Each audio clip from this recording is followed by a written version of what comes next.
Dwayne here, Dry Creek Wrangler School. It's in the evening, and sitting out here in the tack shed. Got a fire going in the wood stove. Got a good cigar going here. We, as you know, if you follow the channel, we turn the horses out for the winter up on the lease, and so we don't have any horses here on the place.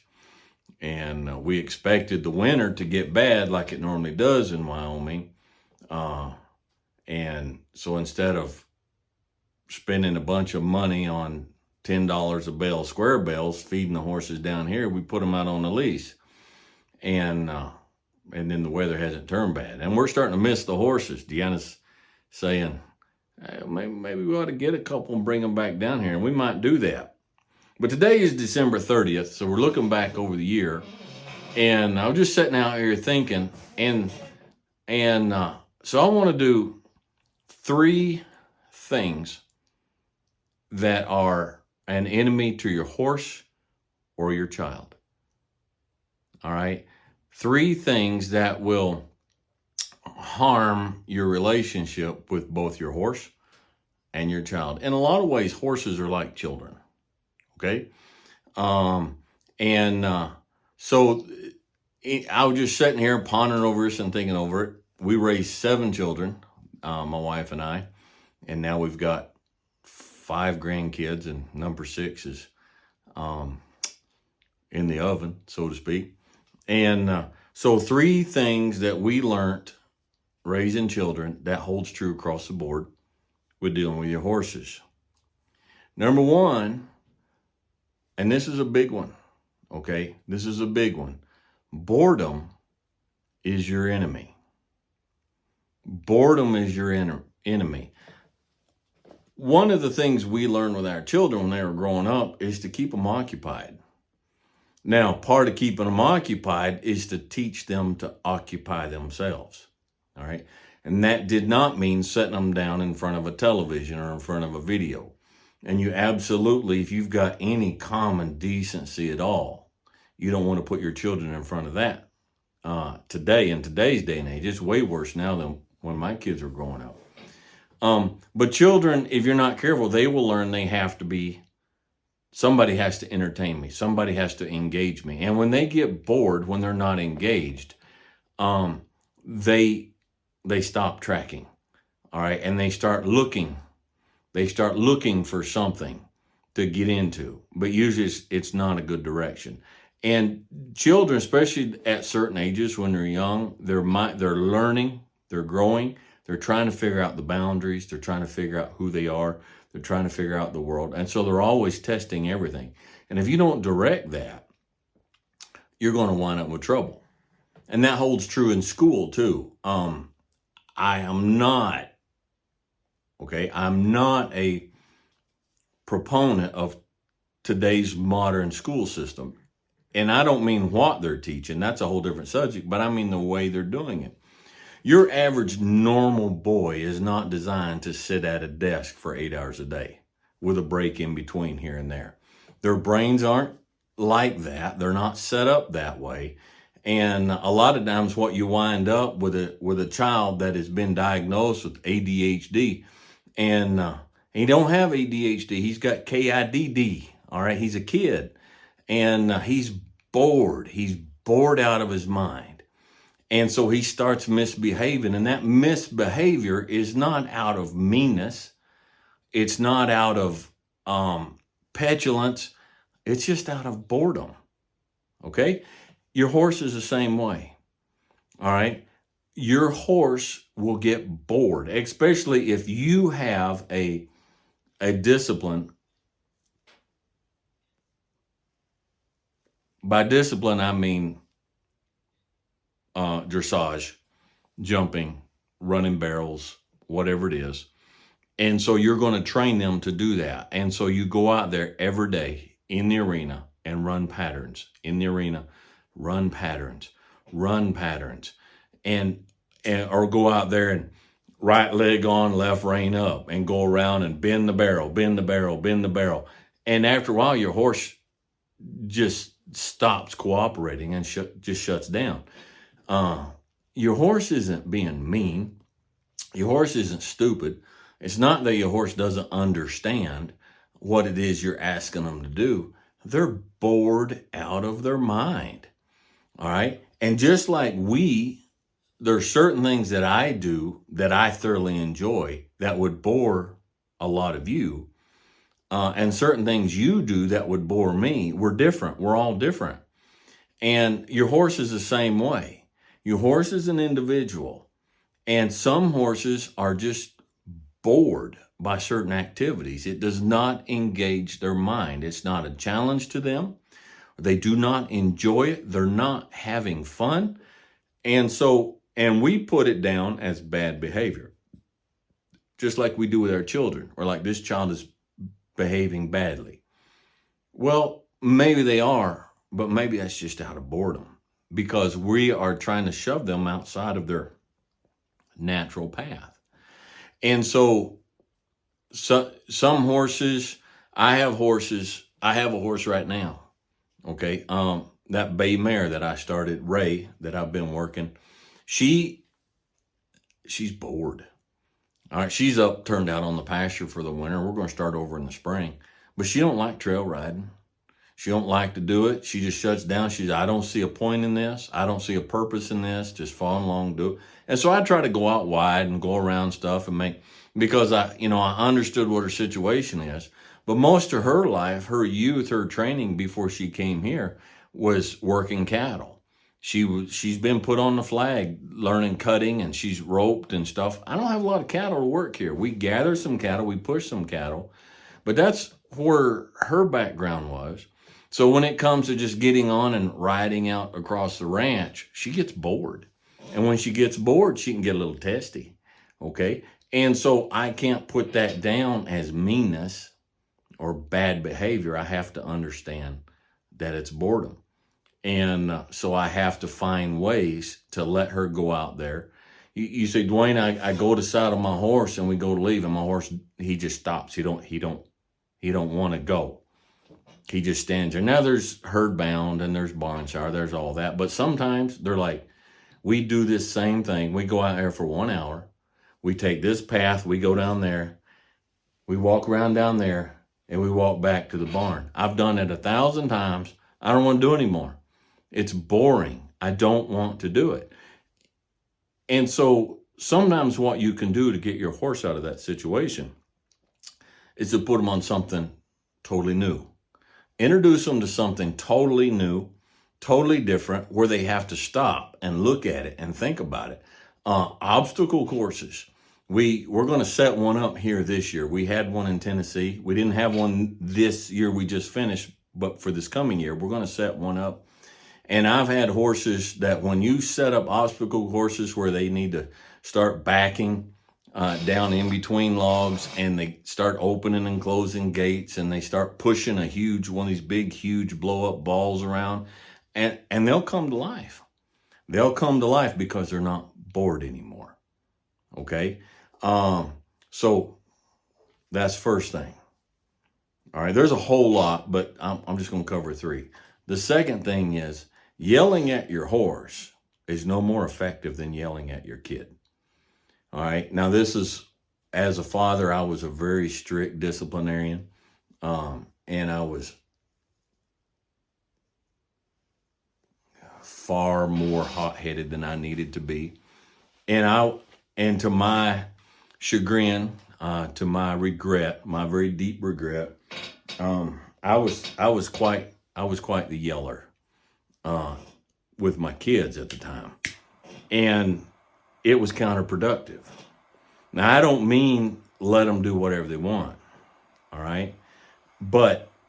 And yelling at your horse doesn't have to be verbal, all right? Yelling at your horse doesn't mean you're verbally yelling. It means you're yanking with your hands.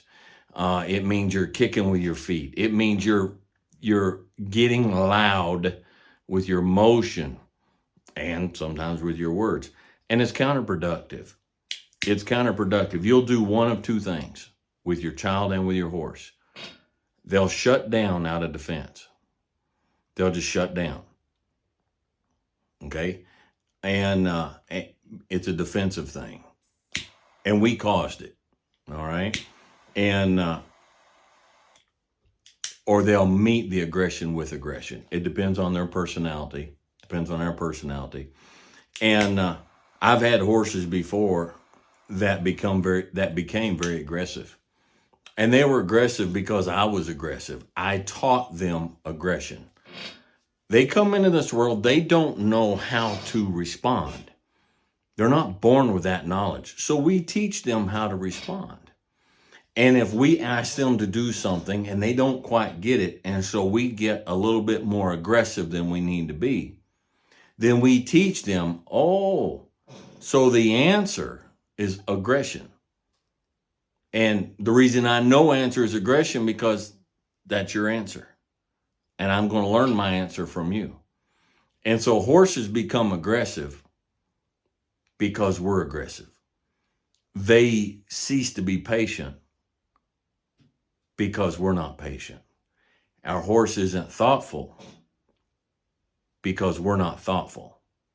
And the same with our children.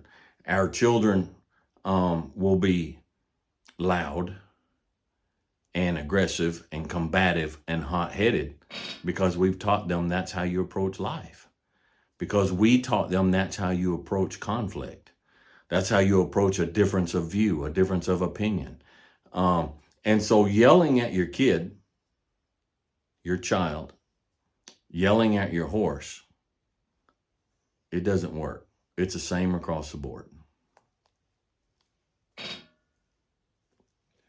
Now, the third thing is the other side of that coin. There has to be boundaries. The other mistake we made, both with the child and with the horse, is we don't set clear boundaries with clear, calm results for crossing those boundaries. Okay? With a child, it's like, no, we don't do that. If you do that, this is the result. Okay? And then they do it. And so we administer the result. Now, whatever it is, okay, you're a child, your deal, where it's grounding them, taking away this, not doing this, whatever your thing is, okay? But there has to be boundaries. And and with the horses the same way, we don't do that. If you do that, then I'm going to take this lead rope on this halter and I'm going to bump, bump, bump. Well, they don't like that. They don't want that. Okay, I'm not talking about screaming and yelling and slamming. I'm just like bump, bump, bump. Okay, we're not doing that. We don't do that. Or you do that, okay, well, then you're gonna do some circles here. Calm, quiet, deliberate, but you're gonna do some circles. Why? Because I set a boundary and you stepped across that boundary. Now, to a lot of people, it's counterintuitive. They don't understand that. But listen, if I am a 6-year-old child, all right, and this is my dad, okay? I have a 6-year-old child, and I look at my dad, and my dad is 6 foot tall. He's 190 pounds. He's very masculine. He's very, all right? And I don't have the thought and at that age to be able to actually put it in words, but this is instinctively, this is how I feel. I'm going to start misbehaving, searching for the boundaries, because I have to know there's boundaries. And if my dad will not enforce the boundaries, I become insecure. So then my acting out is due to insecurity from a lack of boundaries. Dwayne, how does that work? If I'm 6 years old, my dad or my mom, they are my protection. They are my world. Okay? My dad is the one who's going to protect me from the big bad world. Bad people can't hurt me because of my dad. If bad people come in and try to do bad things, my dad can stop them. It's the old, my dad can beat up your dad. Okay? But after a while, if we don't set boundaries and calmly enforce those boundaries, our child will instinctively say, I'm 6 years old. I'm 3 foot tall. And my dad can't control me. And if my dad can't control me and keep me from doing bad things, how's he going to control another bad person, a grown-up, an adult, and keep them from doing bad things to me. And they become insecure because they do not have a security over them who exudes calm confidence. I know what is right. I know what is wrong. I know what is good behavior. I know what is poor behavior. And I will not allow poor behavior. I will deal with it, whether it's with a 6-year-old, a 16-year-old, or a 26-year-old, or a 60-year-old. It doesn't matter. There are boundaries, and you will not cross those boundaries. And the child will gain great security in knowing. Now, from time to time, they'll test those boundaries. Make sure they're still there. Are they still there? Is the boundary still there? Oh, it's still there. You will have a very calm, very secure child. And you say, Dwayne, I'm my child's best friend. We're buddies, and I'm a very permissive parent, and they can do this and that. And they just act up all the time. They're so ungrateful. No, they're so insecure. They're so insecure. And your horse is the same way. A lot of times your horse acts up because your horse is insecure. Now remember, your horse is a herd animal. All right? They have that natural pecking order. You take a horse. That's why when people bring their own horses to the school, we make sure that they have a total separate pen. We never dump their horse in with our horses. All right. And when we buy a new horse, we'll put them in a separate pen on the other side of a fence from our horses for a few days so they can get to know each other, but they're over a fence. All right. So there's some protection because their natural instinct is we have to know who is the alpha in this herd. If there's danger comes, who's going to lead us? All right. If we're out in a big pasture and a wolf comes, who's going to make that first initial decision that we're in danger, we need to run away, or we're going to fight, or we're going to do whatever? We have to know who's the alpha. All right. And the way the alpha horse lets everybody know that they're the alpha is that alpha horse sets boundaries and doles out discipline when the other horses cross those boundaries. So when you have that, you have a calm herd. Calm from what? From security. And then so when you come in and you set boundaries, all right, no, we're not doing that. And then so they step across the boundary. Maybe at first because they don't know, but after a while, every once in a while they'll test to see if the boundary's still there. You're like, no, I told you we're not going to do that. That's one of the reasons when my horse is on a halter, they don't graze. It's a boundary, okay? They don't whinny at the other horses, especially if they're under saddle and I'm riding. They don't whinny at the other horses. That's a boundary. You don't do that, all right? And people say, Dwayne, you have very calm, not deadhead horses. I got just about any of my horses you can jump on and go out and work cattle and do, you can go. You can do what you need to do. But if you're just riding, they're very calm. They're very calm. They're not calm from being deadheads. They're calm because they're very secure. And they're very secure because they know where the boundaries are. And they know that if they cross those boundaries, there is an alpha who is going to put them back inside of the boundary, which means there is an alpha that is going to keep others who do not belong in that boundary outside of that boundary. And so they're very secure. All right. Horses and children, there's really not a whole lot of difference. I'll tell you this. This will illustrate it. And I may have told this before. I'm getting at that age. We tell our stories over and over again. The one fellow who taught me more about horses in my life in person than anybody else by far, was an old cowboy in Kansas. Called him Ace. And I had 7 little kids at home. But I was just learning to start colts and break horses. And he was working with me a lot. He was teaching me a lot. He was basically at an older age. He had got remarried and had a child when he was up in years. And he was starting all over. And he was trying to figure this whole fatherhood thing out to do it properly. And I was trying to figure this whole horsemanship thing out to do it properly. And one day his little boy was like 6 or 7, I think. And something had come up, and he was so frustrated. We were down in the round pen. He was so frustrated. He's like, I don't know what to do. I don't know if I'm just too old to do it. And I stopped him.